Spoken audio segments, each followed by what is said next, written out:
Shine কাল থেকে বাড়ি আসেনি, ও আর কি কোনো বিপদ হলো নাকি? চ একবার কি দেখে আসি। থাক ভাই, তোমাকে আর যেতে হবে না, আমরাই যাচ্ছি। সেলিম ভাই, কি রে তুই এখানে? শাইন আর শ্রাবণী, আরে কি হয়েছে বল।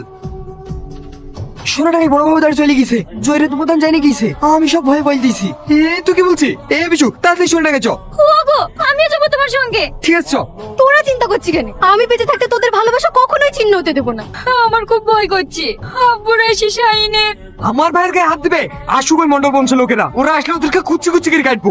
এই রাজপুল যা, মনে শেখ পেটে গেলাইকা আই কি ওদের দুজনে বিয়ে দেবো। কিসের বিয়ে হবে না? এই বিয়ে হবে না, চল বাড়ি।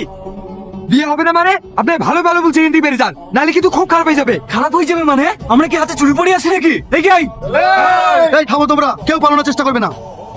এই সংঘর্ষ তোমরা আর কতদিন চালিয়ে যাবে? এই সংঘর্ষ কিছু দিয়ে যায় না, কিন্তু নিয়ে যায় অনেক কিছু। যেমন 1 মাস আগে তুমি তোমার ছেলেকে হারিয়েছো, তোমার বাবা মারা গেছে, আপনাদের দলের দুজন মৃত্যুর সঙ্গে পাঞ্জা লড়ছে। পারবেন তাদের ক্ষতিপূরণ দিতে? আপনারা সংঘর্ষ বন্ধ করে বন্ধুত্ব করে তুলুন। তাই শাহিন এবং